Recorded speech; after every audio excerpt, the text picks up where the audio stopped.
नमस्कार, बहुत बहुत स्वागत है आप सभी का सुबह 9 बजे की तमाम अहम खबरों के साथ। मैं हूं प्रीति। आइए एक नजर डालते हैं हेडलाइंस पर।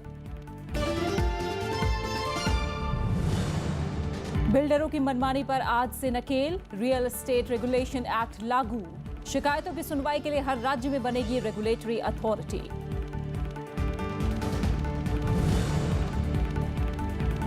नीति आयोग का सुझाव, 2024 से एक साथ हो लोकसभा और विधानसभा चुनाव। कहा पैसे और समय की होगी बचत।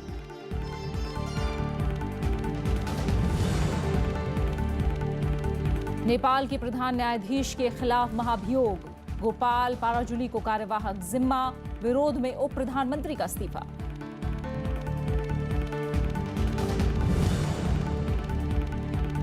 भारत और तुर्की के बीच प्रतिनिधिमंडल स्तर की वार्ता आज। आतंकवाद और व्यापार समेत कई मुद्दों पर होगी चर्चा। एनएसजी पर मिला राष्ट्रपति एर्दोआन का साथ।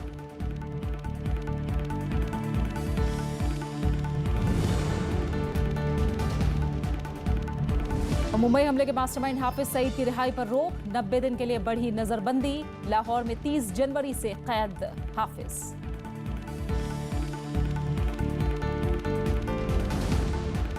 रियल एस्टेट रेगुलेशन एक्ट आज से लागू हो गया है। बिल्डरों की मनमानी पर लगाम लगाने और खरीदारों को राहत पहुंचाने के मकसद से लाए गए नए बिल के मुताबिक हर राज्य में रियल एस्टेट रेगुलेटरी अथॉरिटी बनेगी और रेगुलेटर नियुक्त किया जाएगा।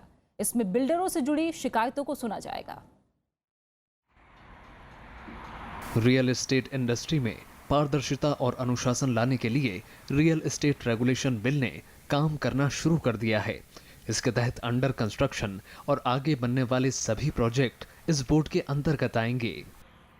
Even the ongoing projects which have not received completion certificate, they should register it within 3 months. मैं और भी समय दे रहा हूँ 3 महीने के लिए। कुछ लोग कह रहे सर हम बीच में है करना क्या?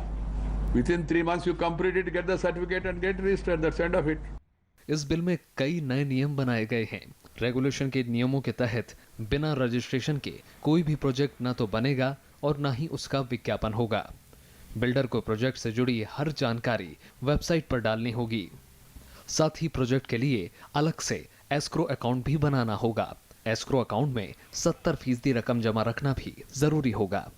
प्रॉपर्टी ब्रोकर भी रियल एस्टेट रेगुलेशन के दायरे में आएंगे।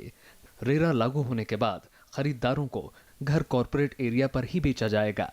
5 साल तक प्रोजेक्ट की मरम्मत का जिम्मा भी बिल्डर का ही होगा।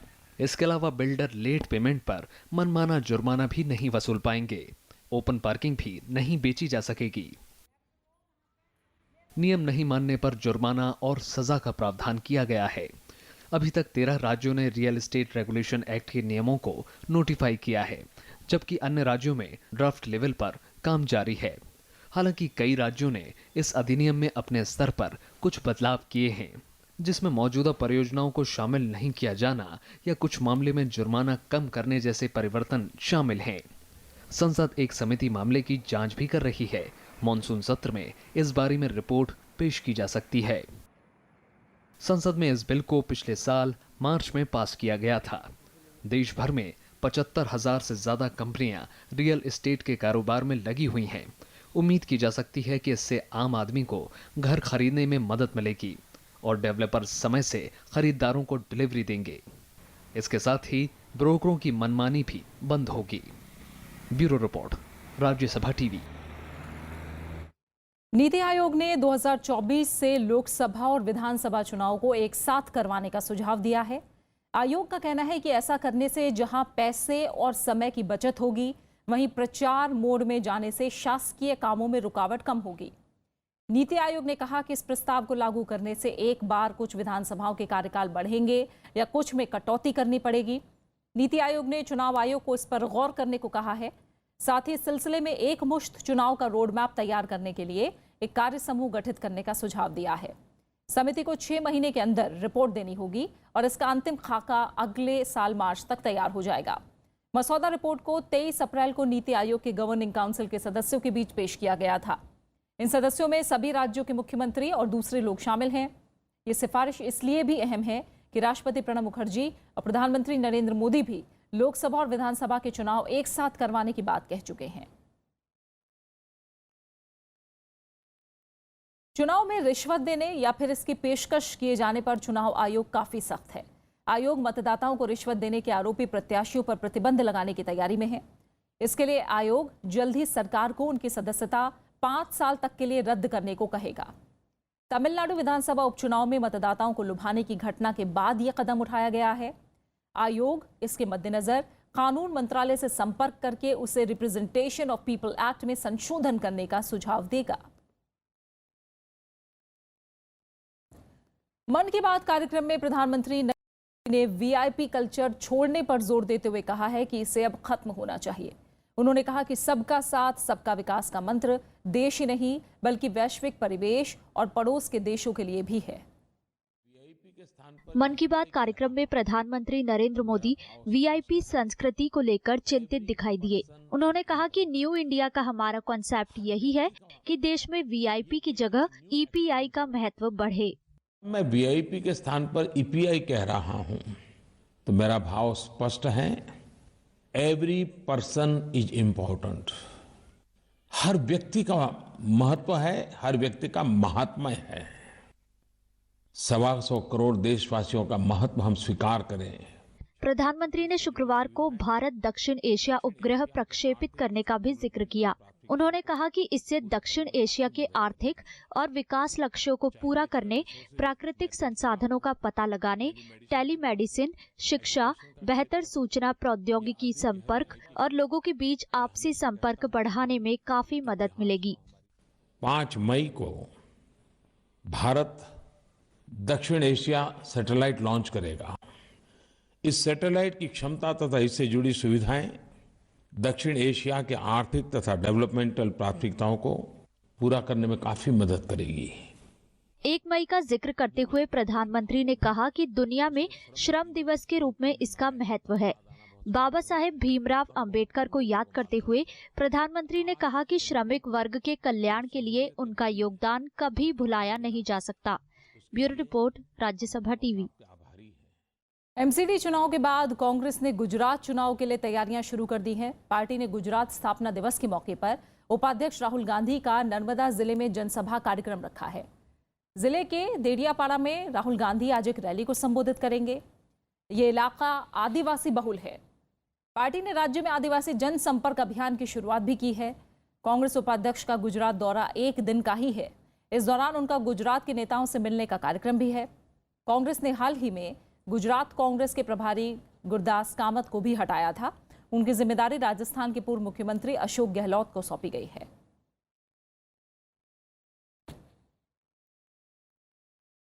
दिल्ली बीजेपी के अध्यक्ष और सांसद मनोज तिवारी के दिल्ली स्थित सरकारी आवास पर रविवार रात हमला हुआ। उनका घर नॉर्थ एवेन्यू में है। हालांकि हमले के समय मनोज तिवारी घर पर मौजूद नहीं थे। मनोज तिवारी ने इसे एक साजिश करार देते हुए दिल्ली की कानून व्यवस्था पर सवाल उठाए हैं। हमलावरों की तस्वीर सीसीटीवी में कैद हुई है। हाल ही में मनोज तिवारी की अगुवाई में ही बीजेपी ने एमसीडी चुनाव में जबरदस्त जीत दर्ज की है। सोचिए कि आप सोच सकते हैं ये क्या हो रहा है दिल्ली में कि ठीक थाने के जस्ट 100 कदम दूर एक मेंबर ऑफ पार्लियामेंट के घर में घुस करके बदमाश स्टाफ को मारते हैं, ट्रक से आते हैं और 25 मिनट तक 30 मिनट तक उत्पात मचाते हैं।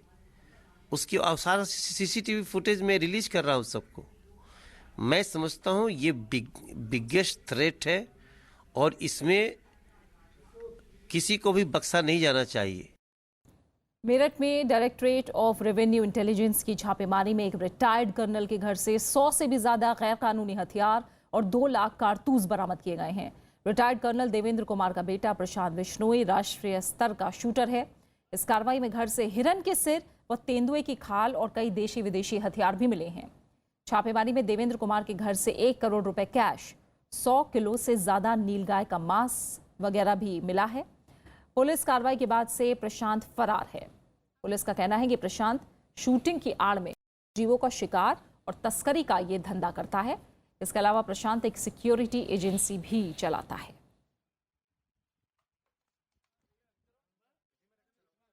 जम्मू कश्मीर के श्रीनगर में रविवार को संदिग्ध आतंकवादियों ने पुलिस दल पर ग्रेनेड हमला किया। इसमें एक नागरिक की मौत हुई है और 5 से ज्यादा जवान घायल हुए हैं। ये हमला खानयार इलाके में पुलिस अधीक्षक कार्यालय के करीब हुआ। जानकारी के मुताबिक सड़क किनारे हुए धमाके में एक नागरिक और 5 जवान घायल हुए थे। अस्पताल ले जाते समय नागरिक की मौत हो गई। 5 घायल पुलिसकर्मियों का अस्पताल में इलाज चल रहा है। जम्मू कश्मीर में हाल के दिनों में पुलिसकर्मियों पर कई हमले हुए हैं।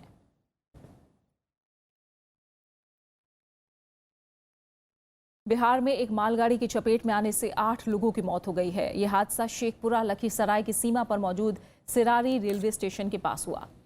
ये सभी लोग लखीसराय पैसेंजर ट्रेन से सिरारी रेलवे स्टेशन पर उतरे थे और पैदल ही रेलवे ट्रैक पार करके सिशमा और भमरिया गांव जा रहे थे। घटना के वक्त लोग एक 60 फुट लंबी पुलिया को पार कर रहे थे, तभी शेखपुरा की तरफ से मालगाड़ी आ गई।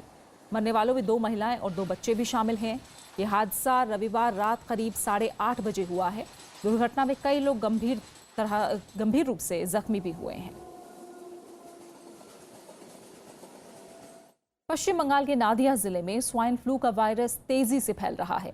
एक हफ्ते के अंदर इस जिले में स्वाइन फ्लू के चलते 2 लोगों की मौत हुई है।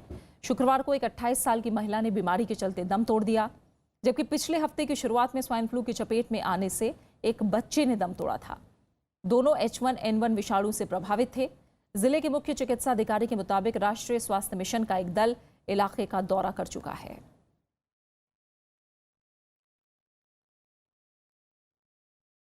आज से पेट्रोल और डीजल की कीमत रोजाना तय की जाएगी। इंडियन ऑयल कॉरपोरेशन की वेबसाइट पर आधी रात से पहले ही अगले दिन की कीमत की जानकारी दे दी जाएगी।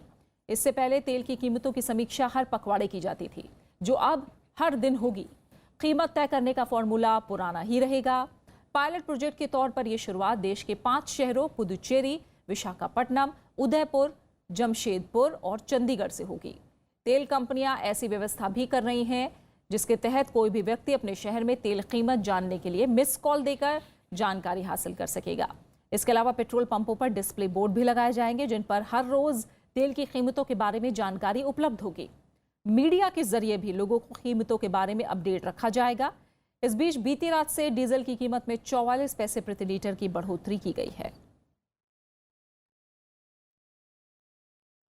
तो खबरें जारी है, लौट रहे हैं एक छोटे से ब्रेक के बाद।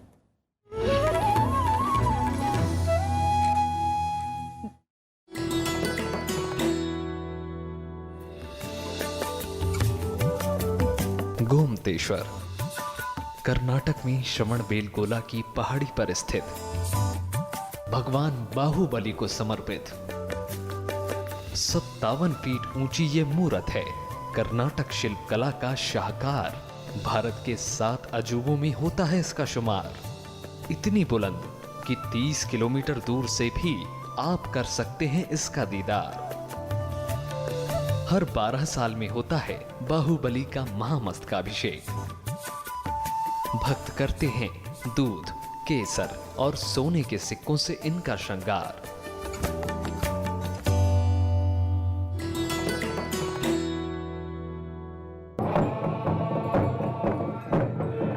कोन्याक आदिवासी समुदाय का सबसे बड़ा त्योहार होता है आवलैंग।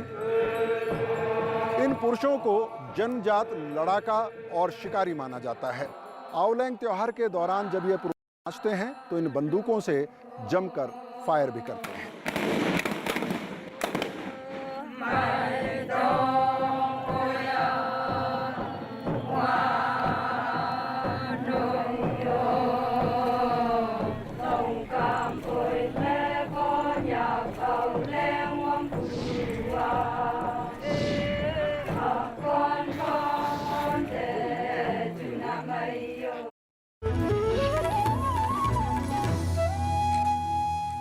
ब्रेक के बाद आपका स्वागत है और इस समय हम आपको सीधी तस्वीरें राष्ट्रपति भवन से दिखाएंगे, जहां पर तुर्की के राष्ट्रपति रिसेप तैयब एर्दोगान का रस्मी स्वागत किया जा रहा है और उन्हें गार्ड ऑफ ऑनर दिया जा रहा है।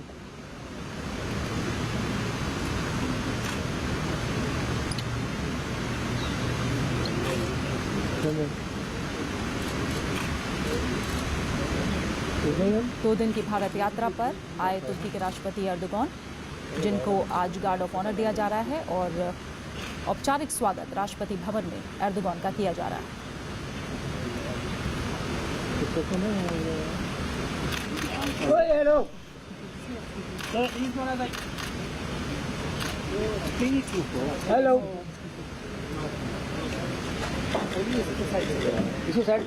औपचारिक स्वागत तुर्की के राष्ट्रपति अर्दोगान का राष्ट्रपति भवन में और प्रधानमंत्री नरेंद्र मोदी समेत तमाम नेता और विशिष्ट लोग यहां मौजूद हैं इनके स्वागत के लिए।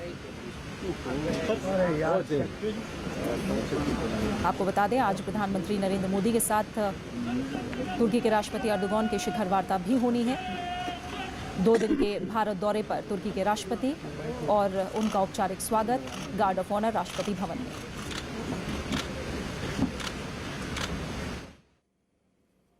दो दिन की भारत यात्रा पर आए तुर्की के राष्ट्रपति एर्डोगान आज प्रधानमंत्री नरेंद्र मोदी के साथ शिखर वार्ता करेंगे। इससे पहले वो भारत के उद्योग जगत के प्रतिनिधियों को संबोधित करेंगे। दोनों देशों के बीच आतंकवाद के खिलाफ सहयोग बढ़ाने पर बात होगी। तुर्की सीरिया का पड़ोसी देश है और अंतर्राष्ट्रीय आतंकवाद से परेशान है। दोनों नेता ISIS के खिलाफ संयुक्त रणनीति बनाने पर भी बात कर सकते हैं।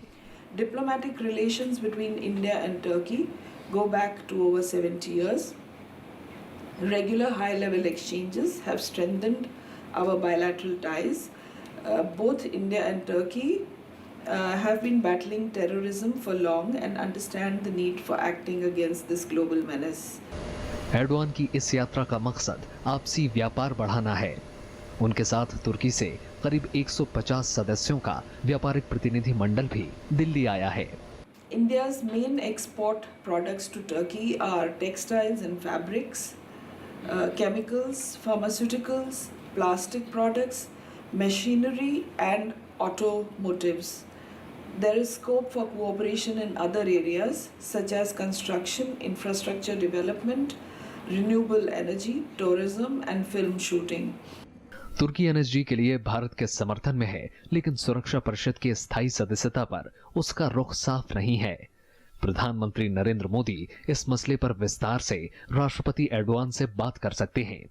यूरोपीय संघ में शामिल होने की संभावनाएं तकरीबन खत्म होने के बाद तुर्की की नजर भारत के बाजार पर है, इसलिए ये दौरा काफी अहम माना जा रहा है। अखिलेश सुमन, राज्यसभा टीवी। पिछले साल आतंकी समूहों में कथित तौर पर शामिल केरल के 2 युवक सीरिया और अफगानिस्तान में अमेरिकी हवाई हमलों में मारे गए हैं। इनकी पहचान याहिया और अबू ताहिर के तौर पर हुई है और दोनों केरल के पलक्कड़ के रहने। दोनों IS और अलकायदा से जुड़े थे। दोनों युवक उन 21 लोगों में शामिल थे जो 2016 में पश्चिम एशिया गए और लापता हो गए। कासरगोड के एक सामाजिक कार्यकर्ता को मिले एक संदेश में कहा गया है कि याहिया अफगानिस्तान में लड़ते लड़ते मारा गया। मुंबई हमले के मास्टरमाइंड और जमात उद दावा सरगना हाफिज सईद की नजरबंदी की मियाद 90 दिन के लिए बढ़ा दी गई है। सईद की 3 महीने की हिरासत कल रात खत्म हो गई। पाकिस्तान की पंजाब सरकार ने आतंकवाद निरोधी कानून के तहत सईद और उसके 4 सहयोगियों की नजरबंदी बढ़ाने का फैसला किया। पाकिस्तानी गृह मंत्रालय के एक अधिकारी ने PTI को बताया कि इससे जुड़ा नोटिफिकेशन जल्द ही जारी किया जाएगा। गृह मंत्री चौधरी निसार की अध्यक्षता में हुई बैठक में यह फैसला लिया गया। हाफिज सईद को शांति और सुरक्षा के लिए खतरा पैदा करने की आशंका में नजरबंद किया गया था। दरअसल पाकिस्तान ने माना था कि हाफिज आतंकी गतिविधियों में शामिल है। नेपाल की पहली महिला प्रधान न्यायाधीश निलंबित हो गई हैं। संसद में उनके खिलाफ महाभियोग प्रस्ताव लाया गया था। नेपाल के दोनों उप प्रधानमंत्रियों ने इस कार्रवाई का विरोध किया है। फिलहाल गोपाल पारजुली को कार्यवाहक प्रधान न्यायाधीश बनाया गया है। नेपाल की संसद में रविवार को प्रधान न्यायाधीश सुशीला कार्की के खिलाफ महाभियोग प्रस्ताव लाया गया। इसके साथ ही सुशीला कार्की प्रधान न्यायाधीश पद से निलंबित हो गईं। महाभियोग प्रस्ताव पर सत्तारूढ़ दल नेपाली कांग्रेस और CPN माओवादी केंद्र के 249 संसद सदस्यों ने हस्ताक्षर किए। सुशीला कार्की पर कार्यपालिका के अधिकार क्षेत्र में दखलंदाजी करने और पक्षपातपूर्ण तरीके से फैसला देने का आरोप है। हाल ही में नेपाल सरकार और प्रधान न्यायाधीश के बीच देश के पुलिस प्रमुख की नियुक्ति को लेकर विवाद भी हुआ था। लगातार दूसरी बार सरकार के खिलाफ फैसला सुनाए जाने की आशंका के मद्देनजर सत्तारूढ़ दल ने प्रधान न्यायाधीश के खिलाफ महाभियोग लगाने का फैसला किया। महाभियोग प्रस्ताव पर नाखुशी जताते हुए नेपाल के उप प्रधानमंत्री और गृह मामलों के मंत्री बिमलेंद्र निधि ने भी इस्तीफा दे दिया है। निधि के मुताबिक उनकी जानकारी के बगैर महाभियोग प्रस्ताव लाया गया। बिमलेंद्र निधि नेपाल की केंद्रीय गठबंधन सरकार में सबसे बड़ी पार्टी नेपाली कांग्रेस के नेता हैं। नेपाल के दूसरे उप प्रधानमंत्री कमल थापा ने भी इस कार्रवाई पर असंतोष जताया है। इस बीच गोपाल पाराजुली को कार्यवाहक प्रधान न्यायाधीश नियुक्त किया गया है। सुशीला कार्की पिछले साल 1 अगस्त को नेपाल की पहली महिला प्रधान न्यायाधीश बनी थी और अगले महीने सेवानिवृत्त होने वाली थी। Bureau report, Rajya Sabha TV. परमाणु परीक्षणों को लेकर उत्तर कोरिया और अमेरिका के बीच तनाव बरकरार है। इस बीच अमेरिका के राष्ट्रपति ने उत्तर कोरियाई नेता किम जोंग उन को शातिर बताया है। उन्होंने कहा कि उत्तर कोरिया ने अगर मिसाइल परीक्षण किया तो ये ठीक नहीं होगा। दूसरी तरफ ईसाई धर्मगुरु पोप फ्रांसिस ने तनाव कम करने के लिए मध्यस्थता की अपील की है। अमेरिका और उत्तर कोरिया में जारी तनाव के बीच अमेरिकी राष्ट्रपति डोनाल्ड ट्रंप ने उत्तर कोरियाई नेता किम जोंग उन को शातिर बताते हुए कहा कि जोंग कठिन वक्त से अच्छी तरह निपटना जानते हैं। हालांकि परमाणु कार्यक्रम पर बढ़ते तनाव के बीच उन्होंने किम जोंग के फैसलों पर सवाल उठाया। I would not be happy if he does a nuclear test. I will not be happy.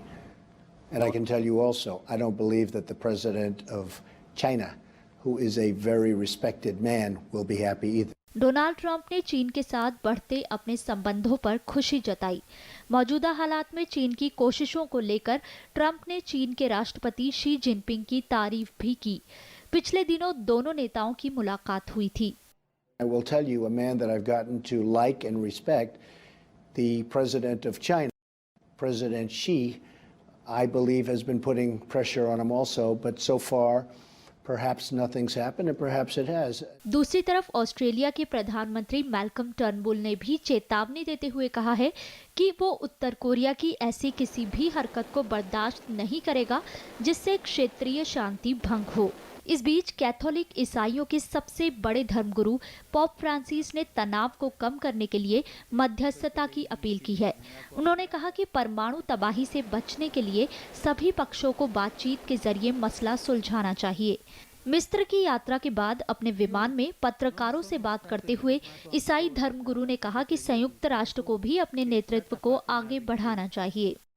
Ma perché questo dei missili nella Corea è da un anno lungo che si sta facendo, ma adesso sembra che la cosa si è riscaldata troppo, no? हाल के दिनों में लगातार missile परीक्षण के चलते उत्तर Korea और America में जबरदस्त तनाव बना हुआ है। उत्तर कोरिया छठा परमाणु परीक्षण करने की बात कह चुका है। इधर दक्षिण कोरिया और अमेरिका के सैन्य अभ्यासों में इजाफा हुआ है। Bureau report, Rajya Sabha TV.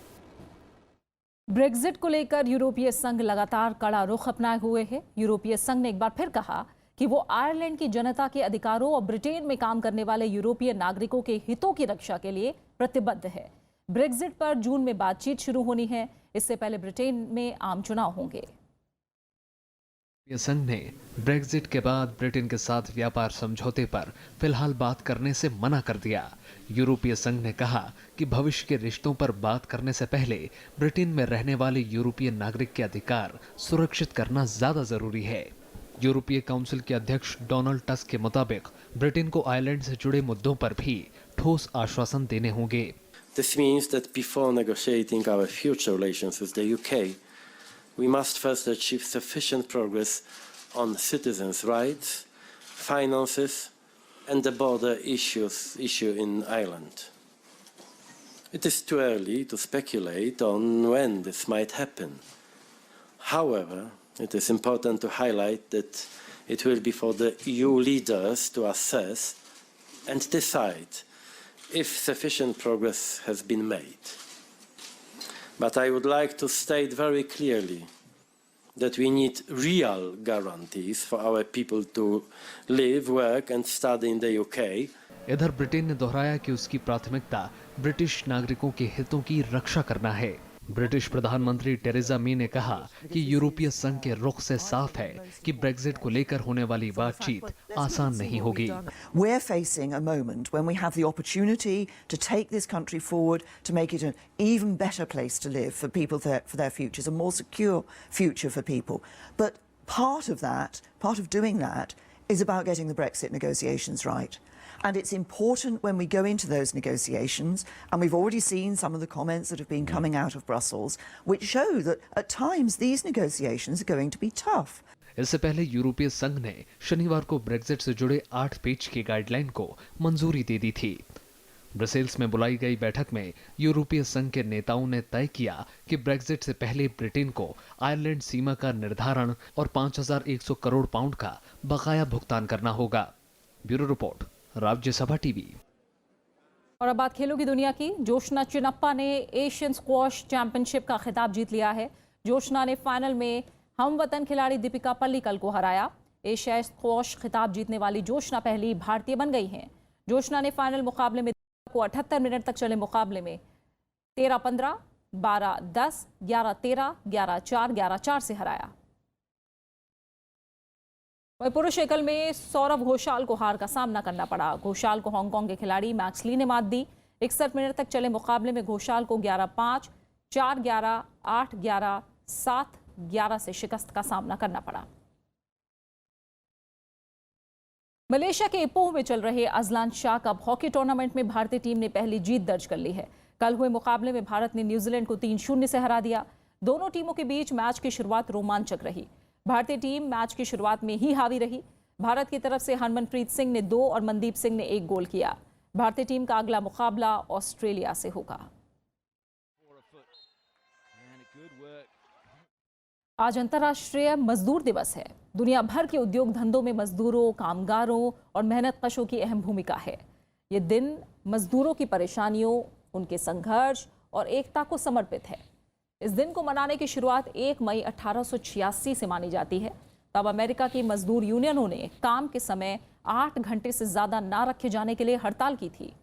इस दौरान शिकागो में पुलिस की गोलीबारी में 7 मजदूर मारे गए थे। इसके बाद अमेरिका में काम करने का समय 8 घंटे निश्चित कर दिया गया।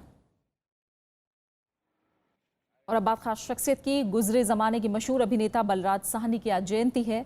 1913 में रावलपिंडी में जन्मे बलराज साहब को आज़ादी के दौर के बेहतरीन कलाकारों में गिना जाता है। आइए याद करते हैं बलराज साहब को उनके शानदार अभिनय की कुछ खास झलकियों के साथ। बलराज ने एक्टिंग का सपना तो बचपन में ही पाल लिया था, लेकिन इस राह में कई चुनौतियां थी। रावलपिंडी से पढ़ाई पूरी करने के बाद वो बीबीसी के हिंदी अनाउंसर के तौर पर लंदन तो चले गए, लेकिन एक्टिंग से दिल लगा बैठे बलराज का वहाँ दिल ना लगा और 1943 में भारत लौट आए। यहाँ आकर इंडियन पीपल्स थिएटर यानी इप्टा के लिए प्ले करने लगे। इस बीच 1946 में निर्देशक के.ए. अब्बास की नजर बलराज पर पड़ी और उन्हें इंसान और धरती के लाल के लिए साइन कर लिया। हालांकि बलराज साहनी को असली पहचान मिली 1953 में आई बिमल राय की फिल्म 2 बीघा जमीन से। धरती कहे पुकार के, बीज बिछा ले प्यार के, मौसम बीता जाए, मौसम बीता जाए। 1953 से 1964 के दौरान बलराज साहनी ने सट्टा बाजार, नौकरी, छोटी बहन और काबुली वाला जैसी कई बेहतरीन फिल्में की।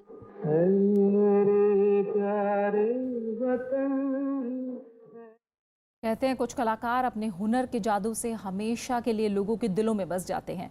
मन्ना डे ऐसे ही कलाकार थे जिन्होंने अपनी गायकी के फन से सिने संगीत में एक अलग मकाम बनाया। आज के दिन 1919 को कोलकाता में जन्मे मन्ना डे का असली नाम प्रबोध चंद्र डे था। 6 साल के लंबे करियर में उन्होंने हिंदी, बंगाली समेत अन्य भाषाओं के करीब 4000 से ज्यादा गाने गाए। उनके गाए गीतों में जिंदगी के हर पहलू देखने को मिलते हैं। कैसे लागा चुन आजा सनम मधुर चांदनी में हम तुम मिले तो वीराने में भी आ जाएगी बहार, झूमने लगेगा आसमान, झूमने लगेगा आसमान। और अब आखिर में हेडलाइंस।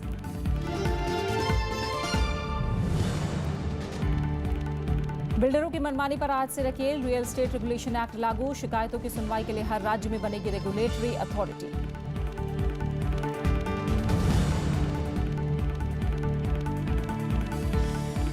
आयोग का सुझाव 2024 से एक साथ हो लोकसभा और विधानसभा चुनाव, कहा पैसे और समय की होगी बचत।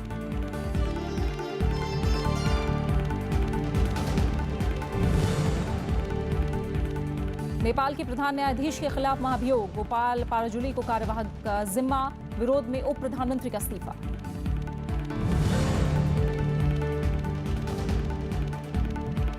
भारत और तुर्की के बीच प्रतिनिधिमंडल स्तर की वार्ता आज, आतंकवाद और व्यापार समेत कई मुद्दों पर होगी चर्चा। एनएसजी पर मिला राष्ट्रपति एर्दोआन का साथ।